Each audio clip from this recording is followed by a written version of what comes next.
you look at some rosters that are losing at least some high level projectable talent. A lot of these might be younger guys, but Colorado, Texas, USC, even Tennessee, I saw right before we hit record, lost a starting linebacker. Blue chip programs losing, well, I don't know about Colorado, but some blue chip programs and Dion are losing a whole lot of players here on this first day of the spring portal. And that's not to be unexpected, right? Especially, Right. in a conference like the SEC where you've got teams that still have holes after or during spring ball, uh, but they can't poach from each other, right? There's that rule you cannot transfer within the conference and be eligible to play once we get to the spring window. So this makes for a lot of seemingly bizarre connections. And remember, Garrett, Texas, Oklahoma in the SEC this year. So those guys from the Lone Star State that are transferring out of those schools, they can't stay home to play at Texas A&M. They can't go east to play in the Southeastern Conference. They've got to go elsewhere. As you look around the landscape, what's kind of stuck out to you from these first few hours? Man, well, the thing that I think has been the most jarring, and first off, I do want to warn you, Mitch, with the Colorado slander. Okay, they have a very passionate fan base who will not take too kindly to you saying anything negative about them, and they'll start to question your motives. And I don't. Oh, they're not a blue blood program.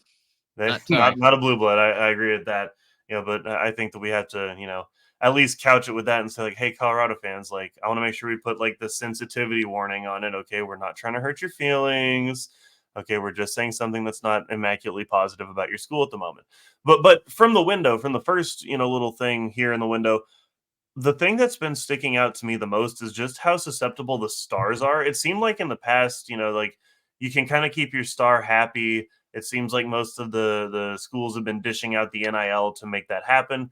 But it's starting to look like, hey man, like there's like with Tennessee, we just got the news that their linebacker Elijah Herring, he's planning to enter the portal. He led the team with 79 tackles last season. That's your star linebacker. That's your ready to go rock and roll linebacker right there. And when he's, not coming back, that starts to tell me like, hey, some of these NIL collectives, some of these, coaching situations, some of the hype around the new coaches, and maybe go back a couple years to teams that were, really, really exciting to play for. You can't keep your best guys either because, it's just the day and age that we live in, right? An old recruiting coordinator for some school moves to another school and he's still got contacts, right? The Rolodex is still full. He's still reaching out to the guys he used to. And so, man, it's kind of crazy to look at some of these, early reports, at least, that some of these star players could be leaving. And obviously, even last week when we found out with Damian Martinez, him leaving, and then for a cup of coffee, Bear Alexander was in the portal, and then decided to go back to USC. Um, Yeah, cleared. yeah, it's. I mean, look, it is what it is. But yeah, it's just the day that we live in right now. It's the day and age we live in. We're currently living through an interesting time where there's a little bit of an evolution to the portal where like, yeah, now your top players aren't even safe because if they're not the happiest in their role, if they don't see how this turns them into a first round pick, then they could be out the door for a different opportunity. It's very true. It's very true. I mean, gosh, no one is seemingly willing to wait anymore to Sure. learn and develop, right?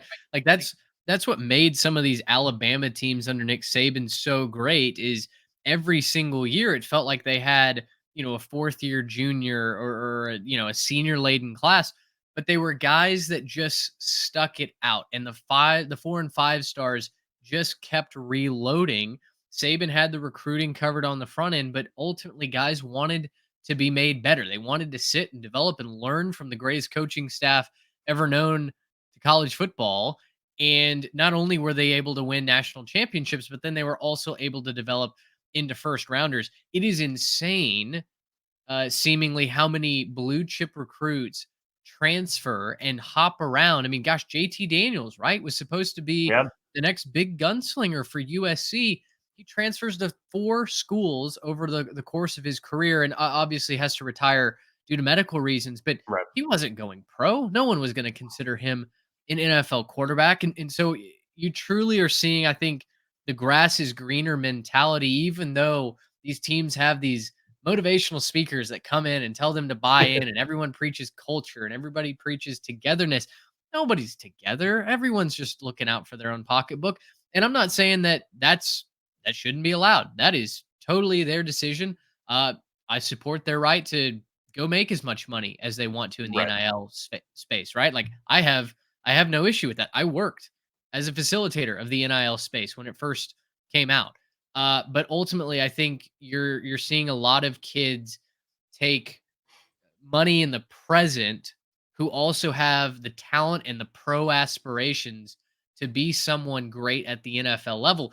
But I think you're seeing a lot of athletes realize that sometimes those future aspirations may be sacrificed if you hop around.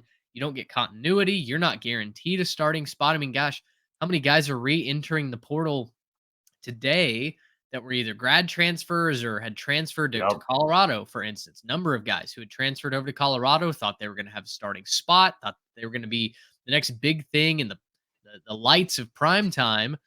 And now they're on their way out towards, the East Coast or wherever home is for them with Yep. 1 year of eligibility, right? Like it is definitely a two-edged sword.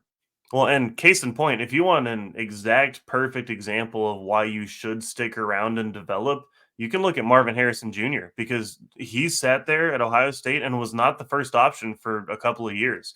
He sat behind Garrett Wilson and Chris Olave, and he sat behind those dudes knowing that, hey, those guys are further along in their development, further along in their careers, and they right now are better receivers than I am, but I could be that guy.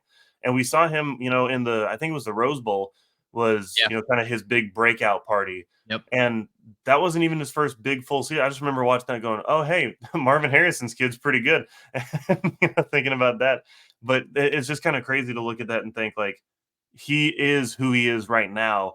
How could you possibly bench this guy? How is he not your number one on day one? Well, how is he not your number one? It's because he needed to develop a little bit.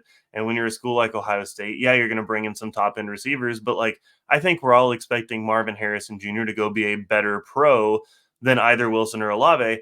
But that's just what development does for a player. And fortunately, he had some, good, voices in his ear saying, hey, like you need to stick it out because they have a great receivers coach there in Hartline and he can develop you and make you into something. Right. And so I know that's not the case at every school. Obviously, not every single school is going to be the best for your development, but especially at some of these top end programs, just sit and develop and get in the weight room and get practice time and get consistency. And then let's see what kind of a pro you can turn into later. Even if right now it's not the perfect situation, you're not getting all the playing time, you're not the star as a freshman, right? Like wait it out, see what you can do, and then maybe make the team, captain spot as like a sophomore or junior. And then you can keep going from there. Don't worry about trying to be the star on day one. Gracious, how about